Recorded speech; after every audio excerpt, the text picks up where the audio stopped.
So, in light of what's been happening in Ukraine with the Russian invasion about 10 days ago now, I am going to try and do a number of episodes interviewing folks, mostly Ukrainians, but also Syrians, maybe some Bosnians, and other folks that I know that have been offering very interesting, nuanced interpretation of what's been going on. Because obviously, in addition to the horrors of the bombings themselves, there are a lot of things happening that other people who have gone through different but also similar experiences have been talking about and have been warning about for a very long time now.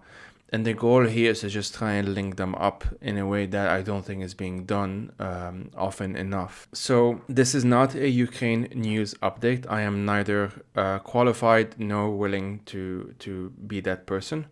I will actually link in the description below a podcast that I've been listening to that have been trying to do this much better than I ever could. So mostly by Ukrainians, or at least interviewing Ukrainians. If the only as of now on the podcast, the only episode that sort of touches on what's been happening is an episode that I recorded 2 years ago with the analyst and writer Peter Pomerantsev, and I republished this episode last week, so you can check that out if you want. So today's episode is with Leila Al-Shami. She's going to introduce herself in a bit. She's a good friend of mine, and we've been talking about what's been happening separately, mostly like through chatting. I figured that we should do this as well and record something for everyone, but sort of hoping that maybe this episode and the episodes that will follow will be like listened to in 5 years, in 10 years, in the distant future even, and whatnot, and that we might sort of learn from it as well. So we're recording this on March 7th, 2022. If you want to support Ukrainian activists and civil society, I am also including links in the description below. So thank you for listening, folks, and take care.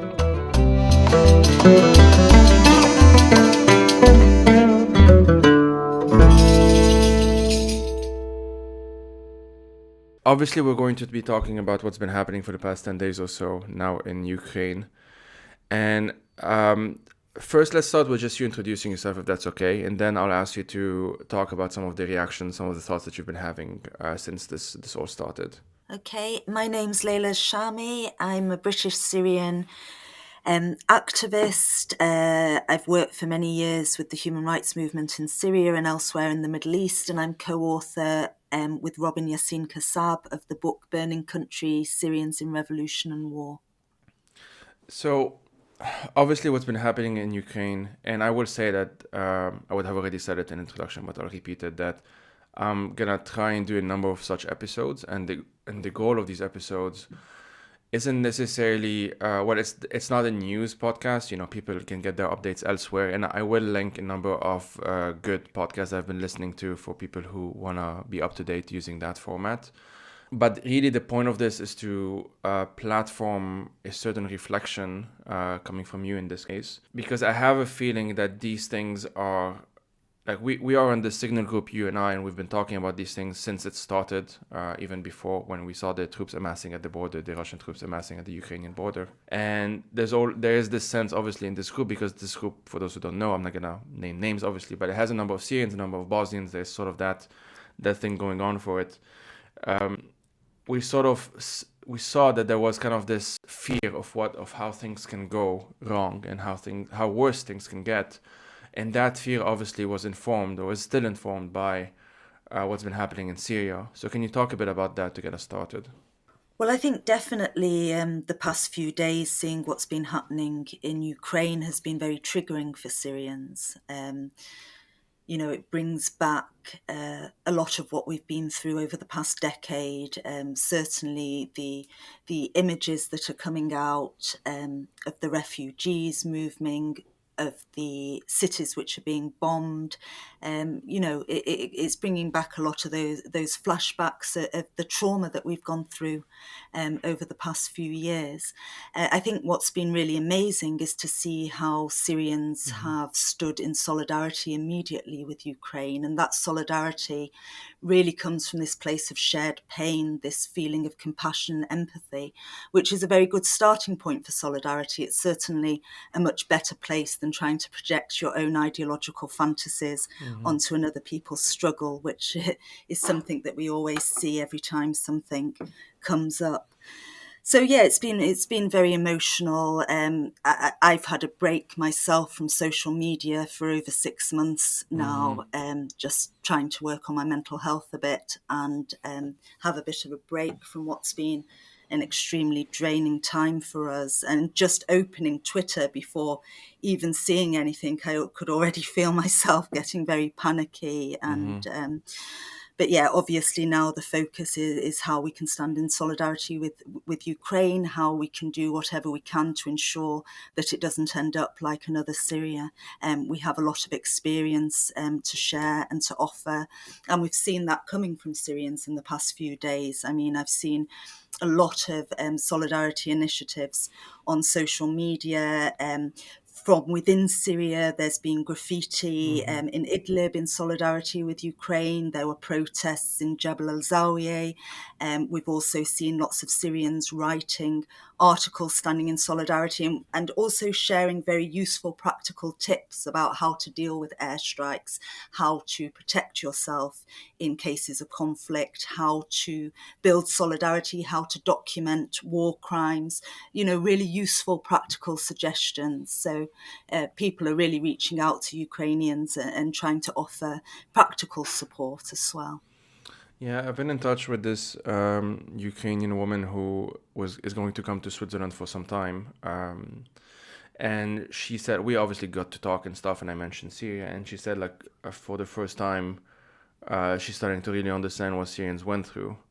And that before, even for her, like, even as someone who she was in Ukraine until recently, like, basically has Russia as their neighbor all the time, the war in Syria was always this abstract, distant thing. Like, she didn't know it was a bad thing, and she didn't support it, and it's not a popular war by those standards in Ukraine. But there's the element of distance, there's the element of it's a foreign country, not the same language, that sort of thing, which is something we've also been seeing in contrast to how Ukrainians have been reacting to the Russian invasion.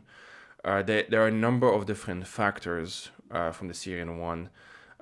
Proximity means obviously shared history, means and obviously the invasion of Crimea 8 years ago, something now, means that many Ukrainians, at least mentally, have been prepared for it, or at least preparing for it.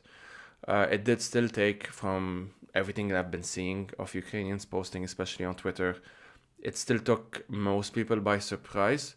But that element of surprise, in many ways, they quickly got over it, if that makes sense. So like they managed to get to be on the move really extraordinarily fast. I don't think we've seen something like this. It seems to be a combo of social media, it happening 8 years after the initial invasions, again, that element of preparation. And the way I cope with these things, and obviously you and I talk about this separately, is trying and put this analytical hat on and trying to rationalize it or intellectualize it or whatnot, which sometimes works, often does not. And in this specific case, I couldn't help but think of like, well, what could we have done differently in Syria? And this is a purely intellectual exercise, because the rational answer is, well, probably not much, because it was so difficult, and there's no way of fighting against Russia in the sky, because Syrians, unlike what Ukrainians are getting now, which is good, did not get this kind of military support in that sense. So yeah, what do you think about that?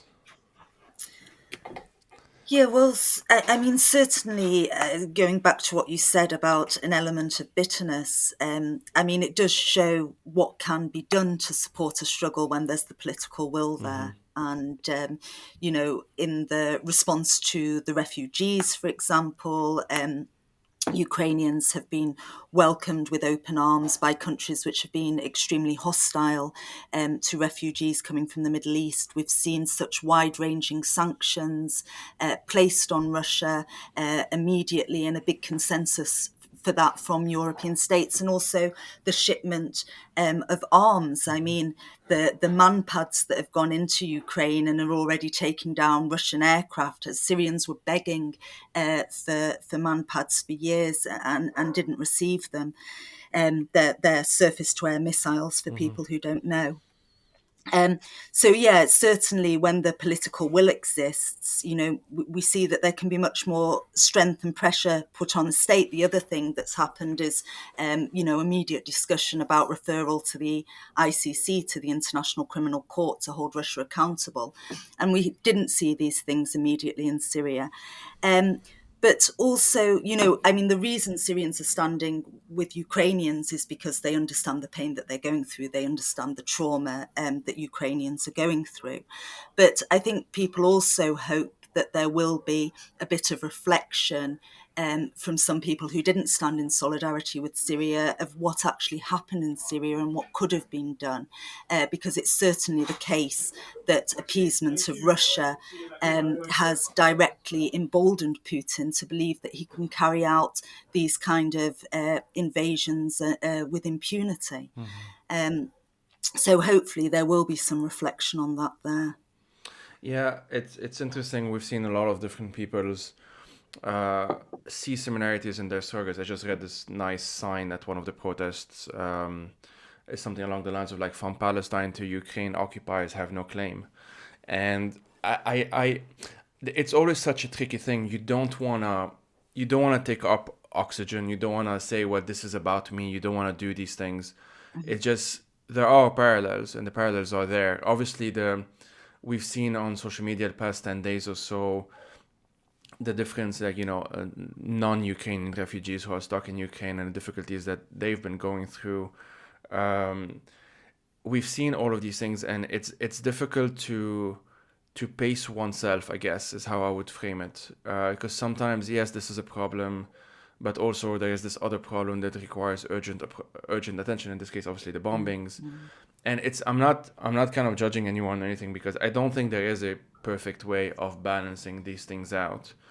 That being said, specifically when it comes to Syria, more so than other contexts, because of Russia's involvement there and intervention there, we tend to forget. I mean, we don't, but a lot of people tend to forget that it took 4 entire years into the after the uprising for Russia to intervene, 2015, if I remember correctly.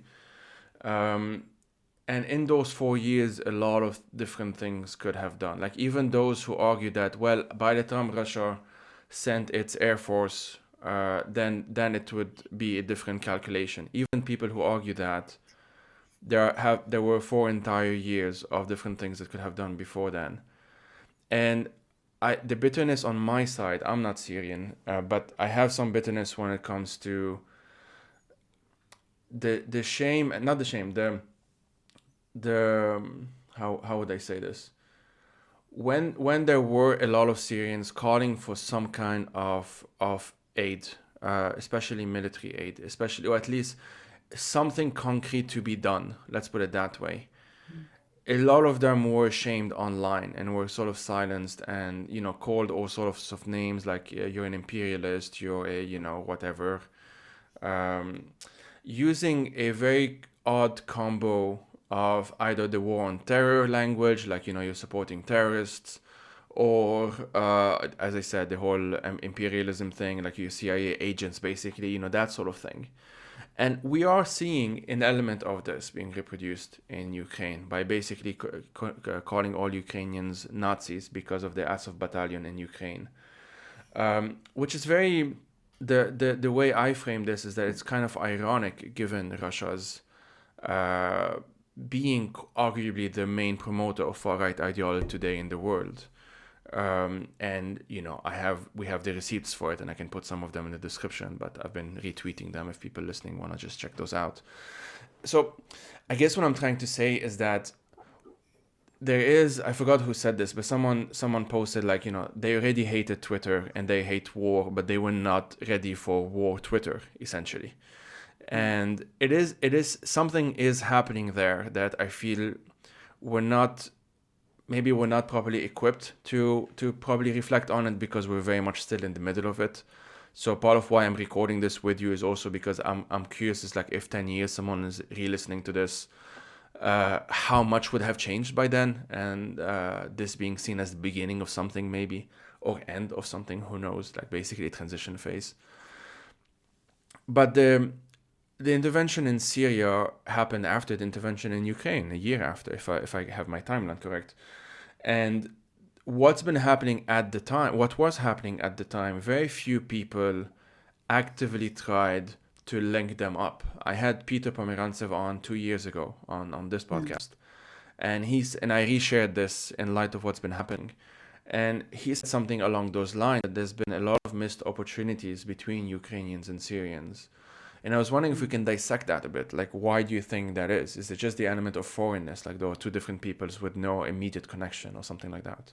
Possibly. I think that's one part of it. I mean, also, I think for Syrians, they've been so much involved in with their own struggle, and basically just a struggle for survival. I mean, reaching out to other people and other struggles is really a luxury that we have as solidarity activists based on the outside. I don't think the onus should be on Syrians that are inside, that are trying to struggle against the regime, trying to struggle against foreign imperialisms, trying to struggle against all these terrorist and jihadist groups which have come into the fray. I mean, they've got their hands full. It's not for them to be reaching out. We on the outside, of course, could have done a lot more to build solidarity.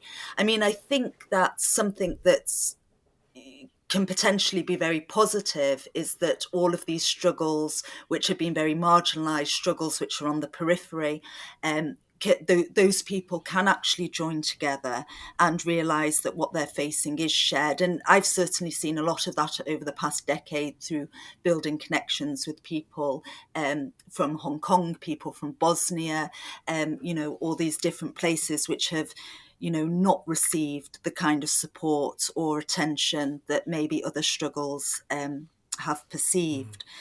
So yeah, I think that's definitely a factor, and maybe that will change a bit in the future. Maybe more of these similarities will start to be made. It's an opportunity. I mean, for Syrians, our solidarity with Ukraine should be to stop what's happening in Ukraine from escalating to a situation like Syria, but it is also an opportunity for us to draw some of those parallels and show that Russian appeasement in Syria has led directly to this.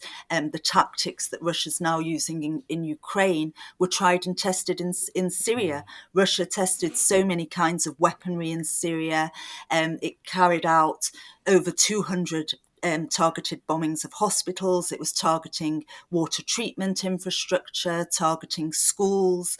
These are tried and tested terror tactics by the Russian state.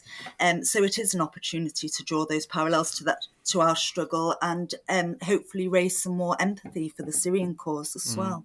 Yeah, especially those, we've seen them in the past couple of days. And I mean, we're recording this the day it's going to be out. So this is March 7th, 2022.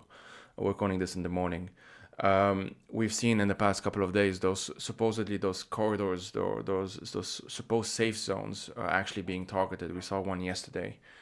And we saw this in Syria all the time. Every time there was a supposed deal between the rebels in one place and the Assad regime, for example, to allow some kind of humanitarian corridor, often those humanitarian corridors would be actually bombed.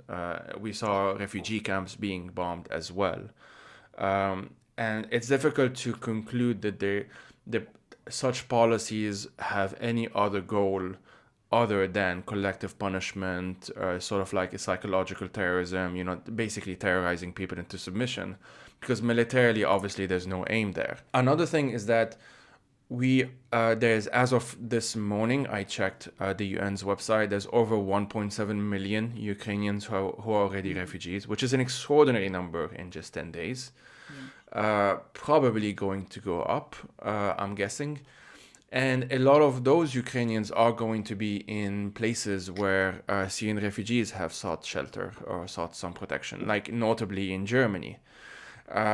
There's going to be a lot of potentials happening there in terms of just people meeting each other in a situation where they may not have before. I'm sort of reminded of how, even though I, come from Lebanon and grew up in Lebanon, I didn't meet as many Syrians in Lebanon as I would when I left and, when I was in London and so on. And that's just not, it's not even just a matter of proximity, because obviously Lebanon is closer. It's more a matter of like, well, in Lebanon you have all of those other politics happening, class and sectarianism and xenophobia and refugees, like Syrian refugees being put in certain places so that they don't mix with the rest of the Lebanese, etc., etc. That you didn't have, obviously, in this to the same extent. I mean, you don't have it in London, and that created different kinds of solidarity, of even just like empathy bond building, you might say. Different kinds of things I didn't have before, and something similar is happening, although probably still below the surface for now, between Hong Kongers who are in London, for that matters, and Syrians, because there's quite a lot of them who are now in London. And so there is always this thing, is that you don't want it to happen this way. You don't want that it's trauma. You don't want trauma bonding to be the only thing that bonds you together, because that's very fragile, obviously, and you don't want to just be each other's potential triggers, that sort of thing. But it is there, and it's something that I definitely see some potential in just thinking about different ways of interacting with one another. Like, as I mentioned, the Ukrainian woman who's coming to Switzerland soon, and who said that now she's thinking a lot about what Syrians went through. It's going to create these parallels. What I'm wondering, if we can get into it a bit more, and obviously feel free to say as much as you want, but I remember particularly 2016 as a very dark year. I remember that year as, other than being hyper online and live streaming, or seeing people live stream bombs behind them and that sort of thing, I spent a lot of sleepless nights, and the only comparison I could think of at the time was the 2014 Israeli war on Gaza, because I was doing journalism back then, and I was also spending a lot of time just on WhatsApp or messaging on Messenger on Facebook or whatnot with people in Gaza or whatnot, which kind of replicated itself again in 2016. But in 2016, I also remember constantly feeling that there was a campaign of gaslighting against Syrians and people who are who surround Syria, if that makes sense, who are involved in Syria, I should say, of like any kind of. I remember specifically there was a meeting I attended to. I won't mention details, and I kind of forgot the details anyway. But it was with a couple of Labour members, not MPs, but like they were involved with some MPs. And it was like November or something, and we were talking about trying to encourage the UK government or whatever to have like foods and medicine dropped over besieged eastern Aleppo at the time. Something very basic, which does not count, does not require a no-fly zone, doesn't require that much deployment, militarily speaking. It's not that. It really wouldn't have required this much. And even if it did, it shouldn't have been an argument against it. But I mean, I'm saying it wouldn't even have required this much. But it was so taboo. It was so. Sorry. It was so. You were sometimes literally yelled at, and we saw Syrians themselves in London actually being kicked out of conferences on Syria, where all of these things were happening. Now, luckily, it's not to the same extent on Ukraine. And there's a number of reasons for that. One, like Russia's media outlet, like the state media outlets, do not have the same kind of luxuries that they did. They don't have the same access to us, essentially, than they did 6 years ago now. But a lot of other things are also happening. And I was wondering what you think those are. Yeah, that was, I think, very difficult. Is that, there's an understanding as to why people would be opposed to Western military intervention in Syria. I mean, I also was opposed to Western military intervention in Syria. But what we saw time and time again was people blocking calls or criticizing us for things which were very humanitarian calls. There was no reason whatsoever why people couldn't support calls to end sieges, places which were being besieged by the Assad regime and the Iranians from receiving humanitarian aid. There was no reason why people couldn't stand up and talk about the political prisoners and calling for their release, or standing against the industrial scale torture that was going on in Syria. So, there were very concrete humanitarian calls which would have made a difference to Syrians, which were completely blocked. And with Ukraine, because there's an empathy coming from proximity, those calls seem to be more accepted. Now, I don't think we should criticize people too much for empathizing with people that are closer to them, because certainly from my own perspective, I do feel more emotional about Syria, Palestine, their countries that I've lived in, things which are happening in Europe, because I know the context, and we do emotionally relate on an emotional level to places which are closer than us. So I don't think we should criticize necessarily people for that, but we should use it as a possibility, as an opening to say, well, actually in other places people are going through similar things, and trying to build up more of a human response, more compassion for those areas. Yeah, it's very much a difference between a politics of scarcity and a politics of abundance, in my view. Like, the politics of scarcity is quite literally competing for attention. Quite literally, like, if there is too much attention on Ukraine, that means there isn't enough on Yemen or Syria or whatever. But a politics of abundance feels more productive, let alone, I just think, also more ethical. Is that, well, clearly it's possible to welcome refugees so quickly. Clearly it's possible, and clearly it's a good thing. Therefore, it shouldn't be done. It should be also replicated with these other people, Syrian refugees, Afghans, Iraqis, and so on and so forth, who we have seen treated horrifically at the Poland border, notoriously, but also the Greek and Turkish one, Poland and Belarus, but also the Greek and Turkish one, especially 2 years ago, I remember. So that's sort of the difference, and I do feel this is something that gets lost a lot on social media. But I mean, just by the nature of what we call the attention economy, there is that problem, and it's a difficult one to resolve. I don't claim I have to have the answer to this, but I do admit I have seen a lot of I don't know what I would describe them. And it's not just social media, the articles I've written, people I've spoken to. Also focusing a bit too much on like the fact that Ukrainians are being welcomed, as if like this is the problem, and they wouldn't say that this is the problem, because I know where their heart is. I know that's not what they mean, but it's still something that you're doing publicly. It's still something that other people can see. It's still something that can be misunderstood if the person seeing this doesn't know the context where you come from. And a lot of other people that don't have this context, that aren't refugees, don't have a Syrian connection, don't have all of that, actually also jumping on that bandwagon and creating a lot of very hostile, or let's say like repeating those missed opportunities that I mentioned, Peter Pomerantsev mentioned on the podcast a couple of years ago. And this is something that, again, I don't have the answer to it. It's really much something that I'm just seeing a lot. I'm seeing a lot of Ukrainians who had kind of followed a number of Syrians that I knew beforehand around 2014, 2015, when Russia intervened in both Ukraine and then in Syria. But kind of, it's almost like this potential solidarity building or whatnot was sort of frozen for some time. And now there is the potential for it to come back again. And I guess the difficulty is, like, how do you do this without this being exclusively trauma bonding? Like, how does one do this? So, okay, this opportunity in quotation, it's not really the good word either, but this is happening. There will be a lot of Ukrainians in the same cities with a lot of Syrians in ways that we've never seen before. What can that do, right? Like, what are certain things that you feel could be done moving forward, maybe on the local level first, but even like on a global level? I don't know, because with the internet, these things can be blurred these days.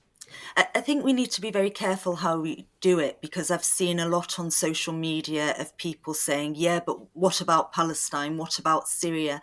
But in a way that's kind of detracting from what's happening in Ukraine, that people should only be thinking about us. And I feel uncomfortable with that it's good to show parallels in the case that you're supporting Ukraine and you're trying to build solidarity, but you need to be very careful about how you're framing those kind of discussions, especially because some people are using that in a very negative way. To try to build support for their struggle in a way that detracts from what's happening in Ukraine.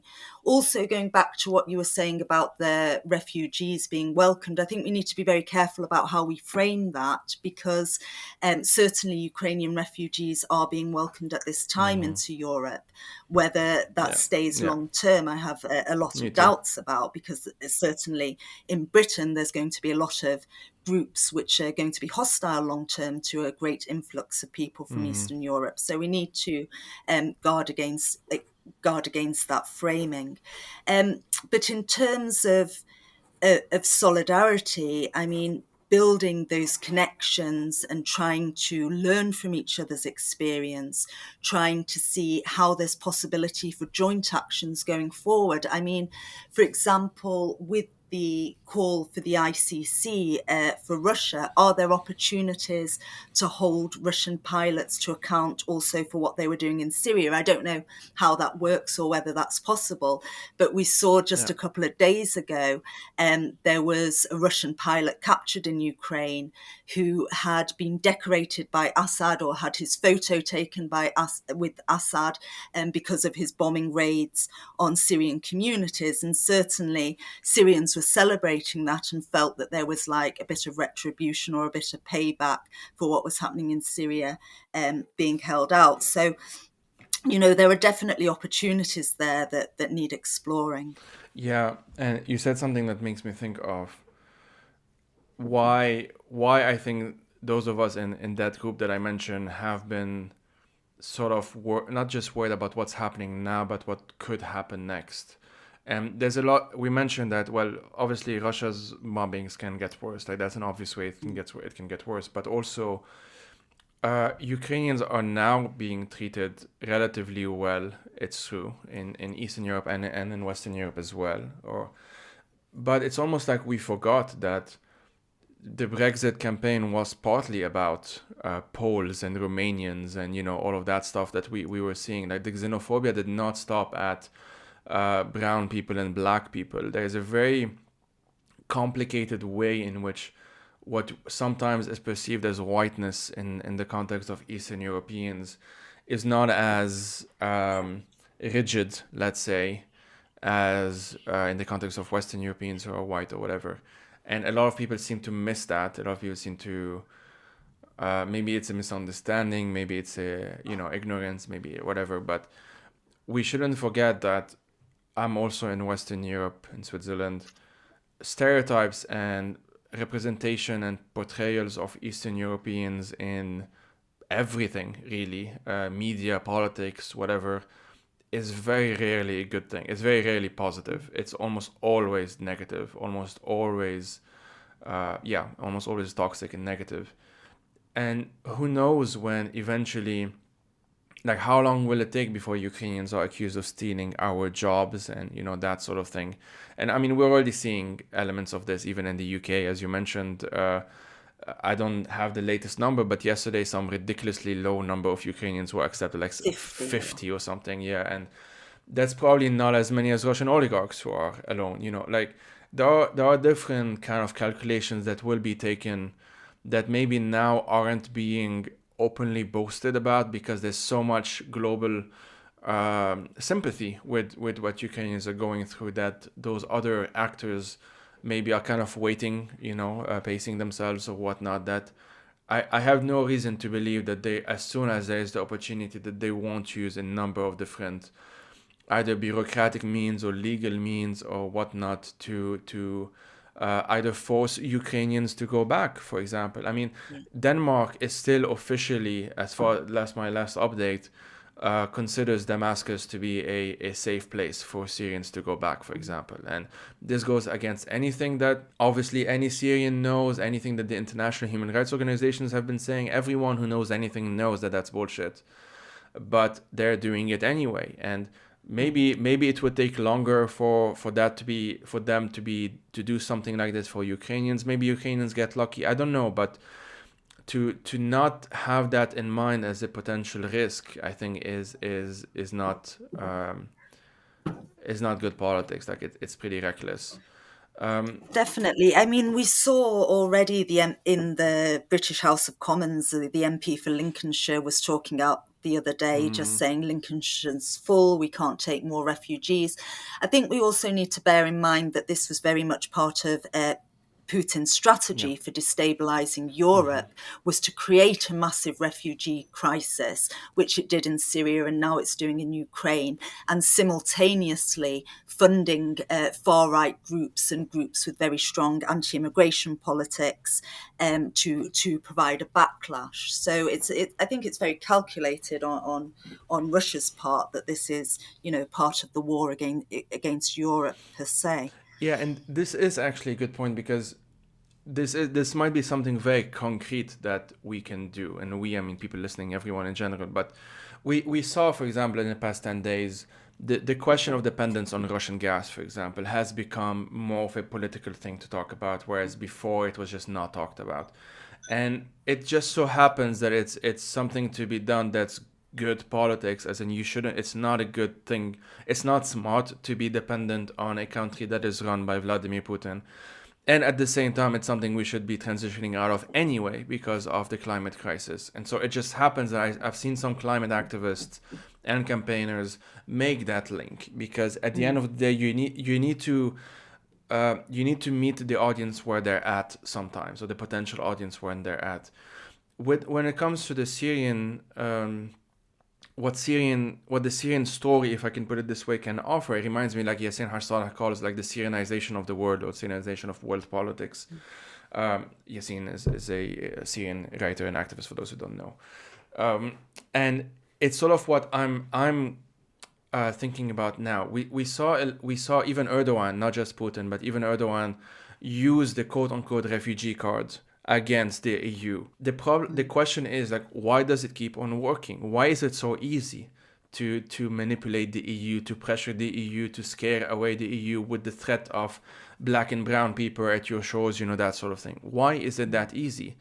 And I do wonder whether it can get to a point that, in the same way as we saw a convergence between climate activist goals, let's say, and people who may not care really about the environment but see this other problem, which is dependence on Russian gas and oil, somehow having a goal in common now, and what can that do, and obviously what the risks of that as well. I don't want to minimize. It will be a messy situation. There will be a way of we would have to find a way of navigating that in a smart way that doesn't have unintended consequences and that sort of thing. But I wrote this article in March 2020 or something for Bylines called, I forgot the title, but Europe has to choose between the European Union and Fortress Europe. And what I mean by that is that right now, and many European MEPs keep on saying this, mostly people on the right, but also some people on the left, that in order to make sure there are no borders within Europe, we must make sure that we have we have very strong borders at Europe's borders, outside of Europe. And we've seen this policy in practice. We've seen Ursula von der Leyen calling the Greek coast guards, drowning refugees, the shield of Europe, that sort of thing. And this is, among other than being horrific thing to do in and of itself, it has given an easy card for a person like Erdogan at the time, or especially like Vladimir Putin now. We saw Lukashenko, obviously, right? With the Belarus-Poland quote-unquote crisis at the time. Why does it work so well, essentially, is the question that I think people like us and others can help answer. Because if people don't want to think about us, and I'm putting us very broadly here, I think that doesn't mean that it's going to go away. It's that thing that I keep on repeating. It's the whole James Baldwin thing of the oppressed know the oppressors more than the oppressors know themselves. And, well, in this case, I don't see myself particularly as oppressed, but there are people who will be in those kinds of situations where they are very, very vulnerable.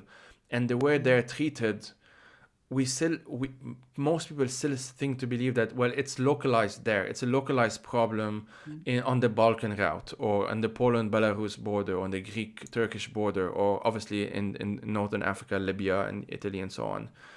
But these things have a way of spreading out. These things have a way of, like, if this becomes the norm there, quite often it becomes the norm a bit elsewhere. And it's this part of the Syrian story that I feel very worried about when I think of 1.7 million Ukrainian refugees. The number is probably going to go up, coming to Eastern Europe and to other parts of Eastern Europe, I should say, and to Western Europe, for example, or even beyond, I don't know. But this is something that I tend to, that I am worried about in a way that I feel can be useful. Like, we can actually do something about it. It can actually affect people's lives in a very concrete way, in a way that me saying that Putin should stop bombing may not affect the situation in the same way, if you see what I mean. Well, providing support for refugees, whether that's practical support in terms of providing them with humanitarian supplies or advocating for open borders, is something very concrete and very tangible that we in the West can do and is very important to do. But I think we need to be very careful that that doesn't become a substitute for calling, for stopping the reasons why people are fleeing their homes in the first place. I mean, the most important call that we can be making now is to really to stop Russian bombing, to ensure protection of civilians, to ensure that people can stay in their homes and don't have to leave.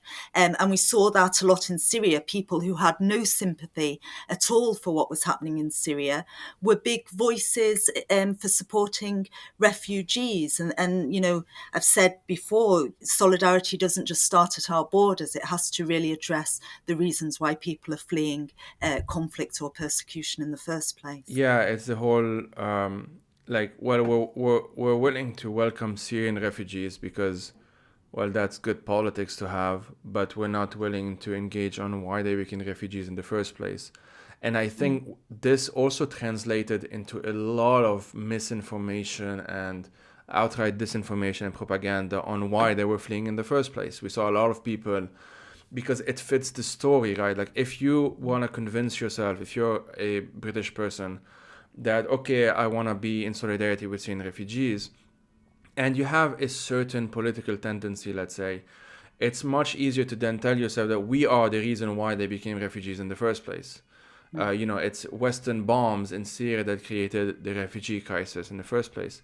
And that takes a lot of oxygen in the room from what Syrians themselves are saying as to why they have been fleeing Syria, namely, overwhelming majority of them say because of the Assad regime, or if they're in, you know, part of northern Syria, the Turkish government or regime or whatever. You know, there will be specific reasons that are not as straightforward as, well, it's always us. We are always the bad people. Like this whole self-flagellating thing that happens that ends up being very narcissistic, I think, which we see all the time. And, you know, whereas in some contexts, like the Palestinian one, it's easier to channel that into putting pressure on the Israeli government, because absolutely the West in this case is much more directly complicit in what's happening, whether it's the Americans or the Germans or whatnot, or the Brits for that matter, or in what the Israeli government has been doing for a long time now.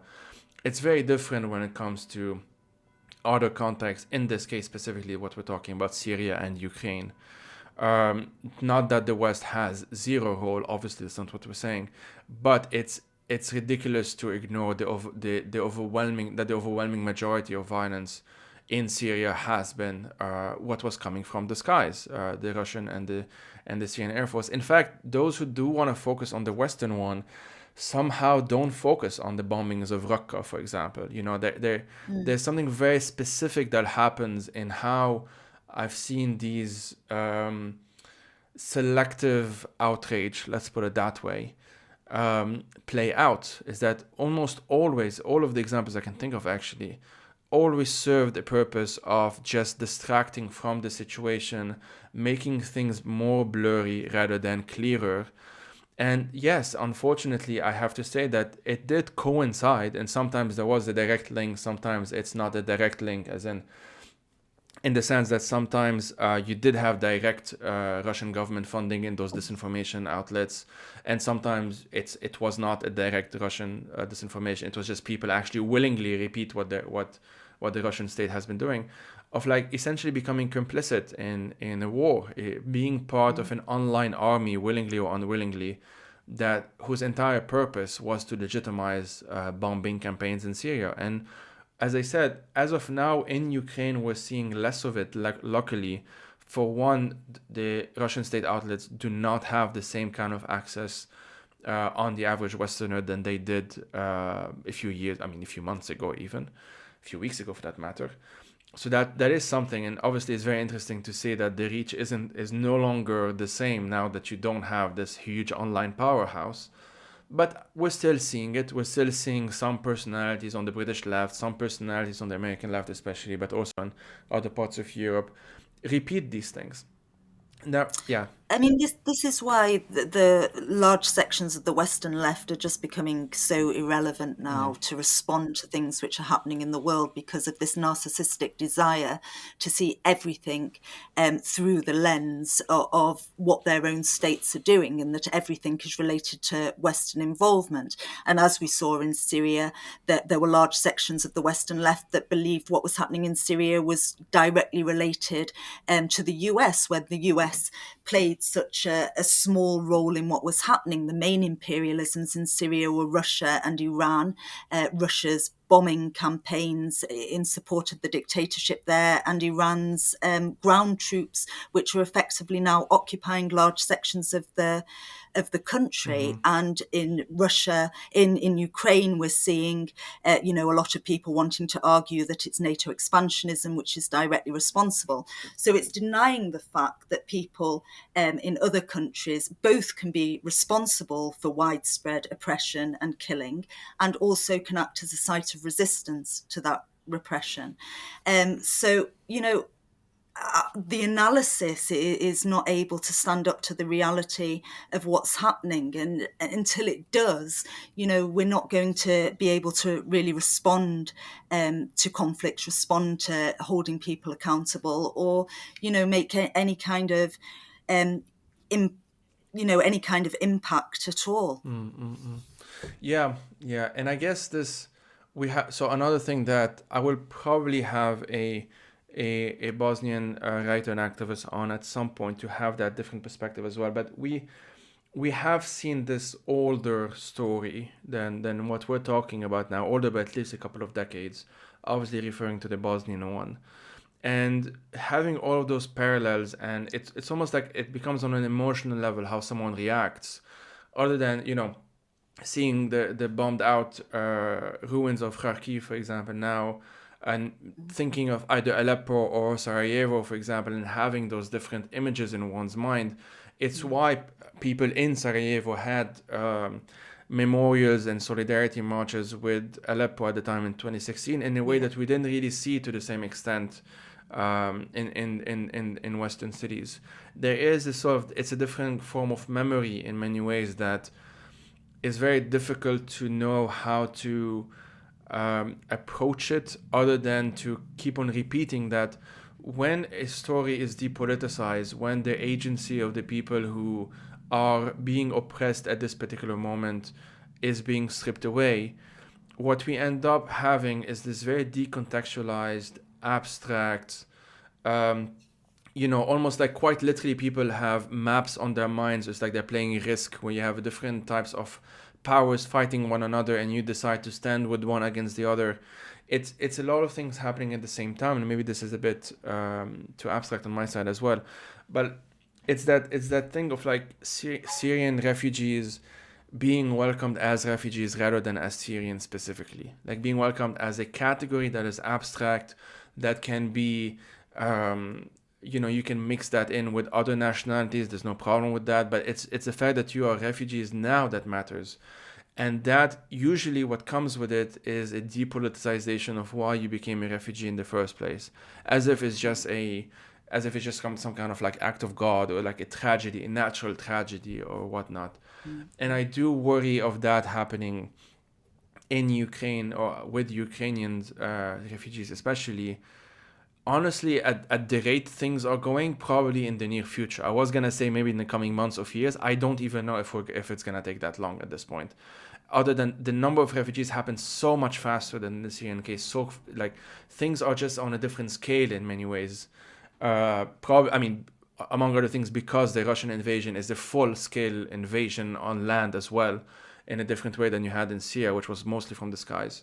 I mean, how we respond to refugees is something that needs to be sorted out fairly soon, because we're going to start seeing mass waves of migration due to climate Yeah. change. And if the response, Britain's taken in 50 Ukrainian refugees, very limited numbers of Syrians, how are we going to respond in the future? Yeah, It's this is the thing, and this goes back to the early warning signs that aren't even that early at this point. Like we're really talking about something that's ongoing and it's just probably going to accelerate.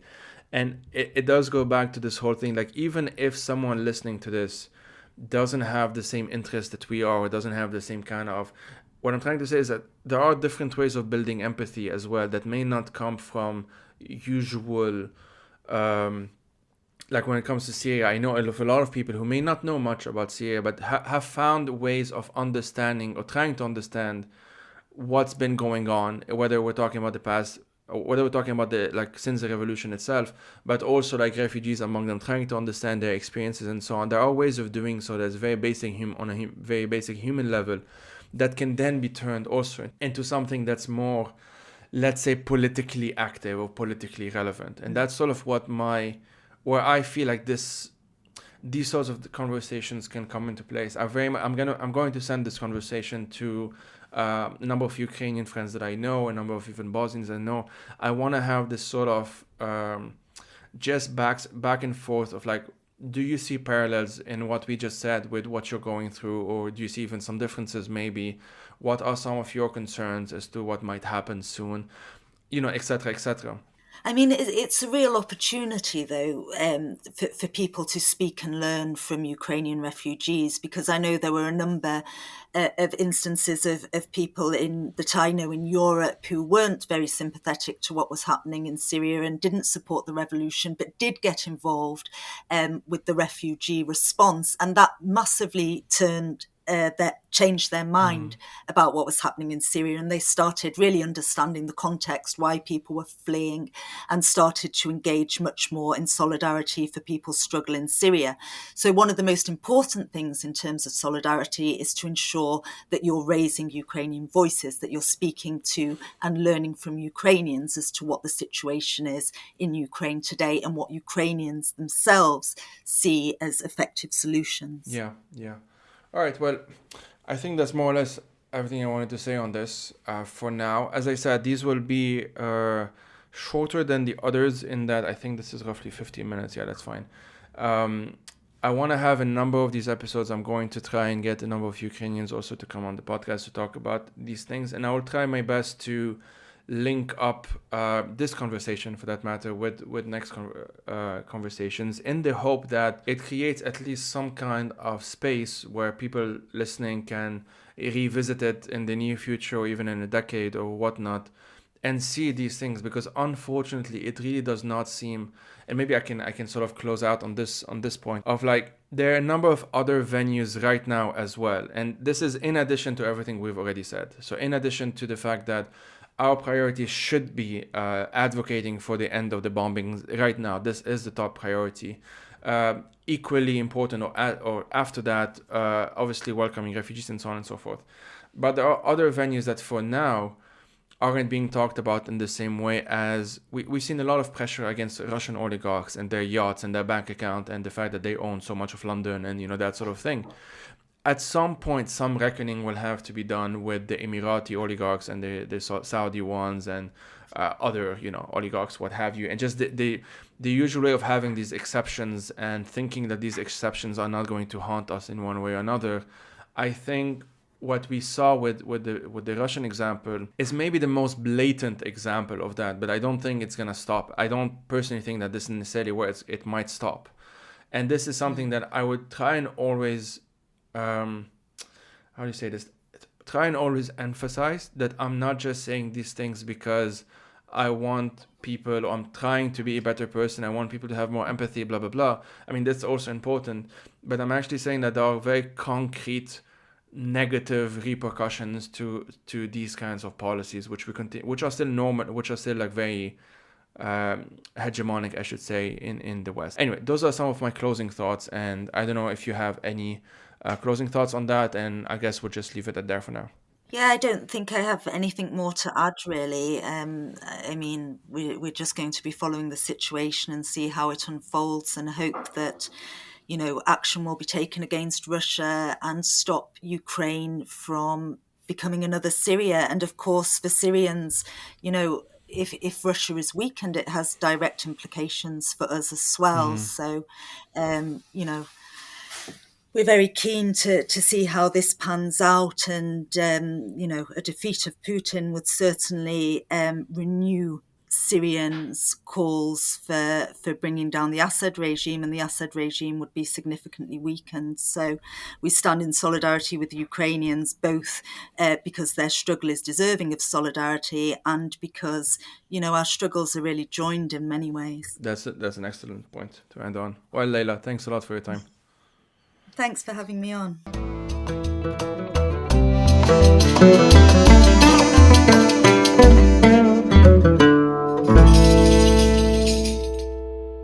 The Fire These Times is hosted by myself, Joey Ayoub.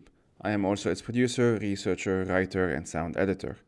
If you want to help turn this project into a full-time job, please head out to patreon.com/firethesetimes to support it. These episodes are part of a bigger project which includes resources, a newsletter, and eventually YouTube video essays as well. As always, thank you for listening and take care.